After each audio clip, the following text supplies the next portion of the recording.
Hello मेरे शिक्षक साथियों, स्वागत है आप सभी का एक बार फिर से आपके अपने यूट्यूब चैनल मिस्टर खोल एस द टीचर में।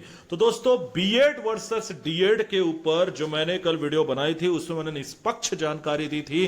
क्या जानकारी दी थी अगर आपको नहीं पता तो जाकर के आप वो वीडियो को पहले देख लीजिए, फिर इस वीडियो में आइएगा तो ये वीडियो और ज्यादा अच्छे तरीके से समझ में आप लोग को आएगी। अंत तक उस वीडियो को जरूर दिखेगा। आज मैं आप लोग के लिए सुप्रीम कोर्ट की ऑफिशियल साइट से लेकर के आया हूं, जिसमें अनाउंस कर दिया गया है कि फाइनली बीएड वर्सेस डीएड का जो मामला है उससे डिस्पोज कर दिया गया है, क्लोज कर दिया गया है। अब इसके बाद भी जो कंफ्यूजन है कुछ लोगों की, बीएड इन है या आउट है। आप लोगों को पता है दोस्तों कि मैं खुद भी बीएड वाला हूं, लेकिन मैं आप लोगों को बता दूं कि मैंने शुरू से ही इस चैनल पर बीएड और डीएड दोनों के लिए निष्पक्ष बातें की है, जो सही है वही बातें की है। तो यहां पर भी मैं किसी को कोई भी झूठी उम्मीद नहीं दूंगा, ना ही किसी का एक तरफा साथ दूंगा। तो यहां पर मैं बात करना चाहूंगा तीन राज्यों की। सबसे पहले तो मैं अपने गृह राज्य की ही बात करूंगा। सीजी बीएड कैंडिडेट्स को मैं यहां पर क्लियर कर दूंगा आज कि वे इन है कि आउट है, निष्पक्ष जानकारी दूंगा। और इसके अलावा मैं एमपी और बिहार वाले भी कुछ लोग हैं जिन्होंने कल मैसेज किया था। एक तो मुझे अच्छा लगा कि एमपी और बिहार में भी मुझे देखा गया, मुझे सुना गया, मेरी बात की वैल्यू की गई, तो उनके बारे में भी जानकारी देना मेरा फर्ज है। तो चलिए दोस्तों, सबसे पहले तो देख लेते हैं, यह है कोर्ट का ऑर्डर। देवेश शर्मा बनाम यूनियन ऑफ इंडिया। कौन इस नाम से अनभिज्ञ रह गया दोस्तों? देवेश शर्मा के नाम से डायरी नंबर 4303 2024 के अंतर्गत इस मामले की सुनवाई हुई। और आप यहां पर देख सकते हैं केस को डिस्पोज्ड सेक्शन में डाल दिया गया है। यहां पर ऑनरेबल जस्टिस अनिरुद्ध बोस और ऑनरेबल जस्टिस सुधांशु धूलिया जी ने अपना अनाउंसमेंट कर दिया गया है। स्टेटस आप यहां पर देख सकते हैं, जिसे डिस्पोज्ड मैटर में डाल दिया गया। पिटिशनर आप लोग को पता है कि देवेश शर्मा और अदर थे, वही रिस्पोंडेंट की ओर से यूनियन ऑफ इंडिया जो है वो थे। पिटिशनर के मेन एडवोकेट जो थे वो थे आपके पशुपतिनाथ राजदान। ये जो मेन वकील थे जो आपके पिटिशनर है उनकी ओर से लगाए गए थे। अब यहां पर बात करते हैं सबसे पहले छत्तीसगढ़ बीएड कैंडिडेट्स के भविष्य के बारे में। कल भी मैंने ये बातें क्लियर की थी दोस्तों कि यहां पर तीन बातें सुप्रीम कोर्ट के डिसीजन में स्पष्ट हैं, जो मैं आप लोग को दिखाना चाहूंगा। पहली बात तो यहां पर आप लोग को दिख रही होगी, वो ये है, ये आज की पेपर कटिंग है। हर पेपर में न्यूज सही तरीके से छापी गई है, तो इस पेपर कटिंग को बिल्कुल आप सही मान सकते हैं। यहां पर क्या बोला गया है कि 11 अगस्त 2023 के फैसले से पहले हुई भर्तियां कायम रहेगी। मैंने आपको बोला था कि ये जो बात है वो बीएड कैंडिडेट्स के निगेटिव में जाती है। छत्तीसगढ़ की मैं बात कर रहा हूं। दूसरी बात, जिस विज्ञापन में बीएड योग्यता शामिल थी उसमें भर्ती हुई है तो बनी रहेगी नौकरी। अब इस पॉइंट को लेकर के मैंने आप लोग को बोला था कि थोड़ी सी पॉजिटिविटी तो है, पर दोस्तों यहां पर दिक्कत की बात यह है कि उसी के बाद वाला जो नेक्स्ट लाइन है वो पूरी तरीके से इस उम्मीद की किरण को धूमिल करता हुआ नजर आता है। वो ये है कि एक शर्त यह भी है कि किसी अदालत ने उन्हें अयोग्य ना माना हो या कोई शर्त न लगाई गई हो। ये आप लोग के लिए बहुत दिक्कत की बात हो जाती है, क्योंकि जैसा कि आप लोग को पता है कि छत्तीसगढ़ हाई कोर्ट में पहले से ही ये मामला सब्जेक्ट टू आउटकम का था, और सब्जेक्ट टू आउटकम के चलते सीजी हाई कोर्ट ने पहले ही बीएड कैंडिडेट्स को अयोग्य घोषित कर दिया है।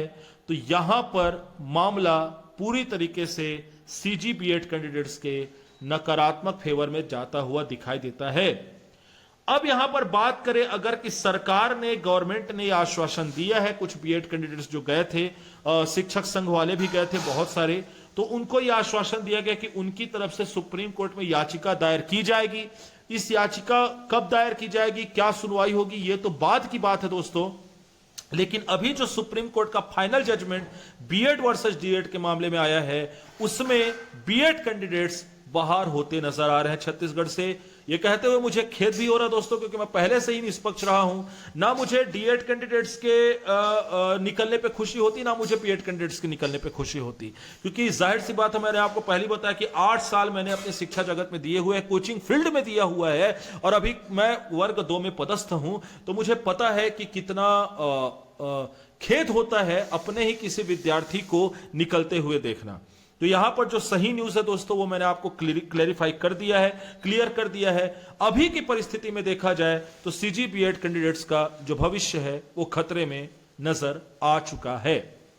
अब थोड़ी सी बात कर लेते हैं एमपी बीएड कैंडिडेट्स के बारे में। तो यहां पर एमपी के लिए बीएड कैंडिडेट्स के लिए अच्छी बात यह है दोस्तों कि यहां पर हाई कोर्ट ने अभी अपना डिसीजन नहीं दिया है।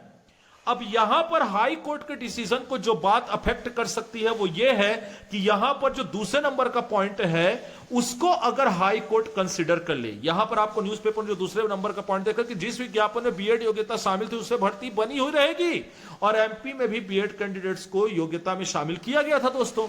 और चूंकि यहां पर हाई कोर्ट ने डिसीजन नहीं दिया और यहां पर भी मामला सब्जेक्ट टू आउटकम में ही है, तो यहां पर मुझे लगता है कि हाई कोर्ट के डिसीजन में दूसरे नंबर के पॉइंट का कुछ फर्क पड़ सकता है। बाकी जैसे ही एमपी हाई कोर्ट का डिसीजन आता है तो मैं वीडियो अपने चैनल पर अपलोड कर ही दूंगा। अब बात आती बिहार कैंडिडेट्स की। तो देखिए दोस्तों, बहुत सारे चैनल आपको झूठी उम्मीद दे रहे हैं, पर मैं आपको यही कहना चाहूंगा कि चूंकि यहां पर ऑलरेडी छत्तीसगढ़ की तरह ही हाई कोर्ट ने अपना फैसला सुना दिया है, इसलिए यहां पर भी बीएड के फेवर में नकारात्मक न्यूज ही जा रही है। तो ये वीडियो दोस्तों ज्यादा लंबी नहीं होगी और लंबी होनी भी नहीं चाहिए थी, क्योंकि जाहिर सी बात है सस्पेंस बरकरार रखना या सस्पेंस रखना मेरे इस चैनल का काम नहीं है। आप तक सही जानकारी पहुंचाना इस चैनल का काम है। स्टिल अगर आपको कोई डाउट है तो आप मुझे इंस्टाग्राम में जरूर फॉलो करिए दोस्तों, भविष्य के लिए भी, और फॉलो करके मैसेज करना ना भूले दोस्तों। याद रखिएगा, फॉलो करके मैसेज करेंगे तभी आपका मैसेज रिक्वेस्ट मुझ तक के पहुंचेगा। इसके अलावा जो कोर्ट का ऑर्डर तो अभी आया नहीं दोस्तों, ऑर्डर आने पर बातें और भी क्लियर होंगी।